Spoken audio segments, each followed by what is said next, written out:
જયપુરા પ્રાથમિક શાળામાં 2 ગ્લાસ ડેનું આયોજન કરવામાં આવ્યું છે. વિધાઉટ ફાયરની પ્રવૃત્તિ કરવામાં આવી છે. આપણે અમે મોક ચાટ બનાવી રહ્યા છીએ. તેમાં કઈ બસ ઇન્ટરેસ્ટ પાસ ડુંગળી, ટામેટા, શું કરી રહ્યા છો? સલાડ બનાવી રહ્યા છે અને તેનું ડેકોરેશન કરી રહ્યા છે. તેમાં કઈ વસ્તુનો ઉપયોગ થાય? ગાજર,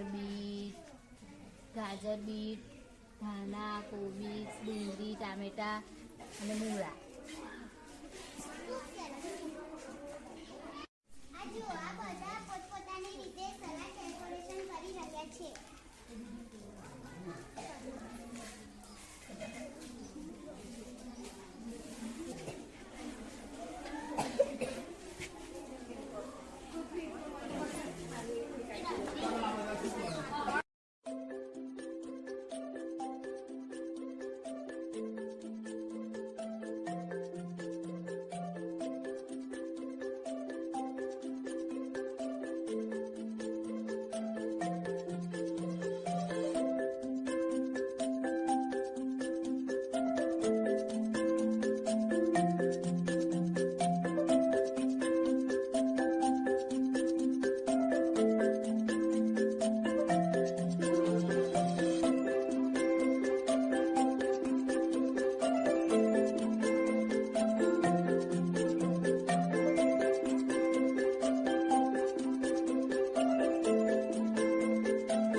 થઈ છે. તો ચાલો આપણે જોઈએ કે બાળકોએ શું શું કર્યું છે.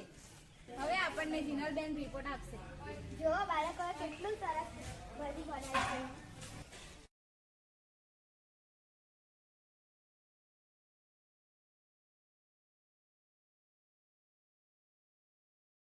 જે આપણે આ શીખવા બધું છે સલાડ ચાટ અને બક્સર કેવી રીતે બનાવવું, આગ વગર ખોરાક શું ખાઈ શકાય એ પણ જાણવા મળ્યું. તો આ બાળકોએ કેવા સરસ મજાના ડેકોરેશન કર્યા છે. દરેક વસ્તુ હેલ્ધી ખોરાક છે એટલે આપણે આમાંથી કોઈ નુકસાન થતું નથી. હવેથી આપણે આ ખોરાક ખાઈશું અને આપણા શરીરને હેલ્ધી રાખશું.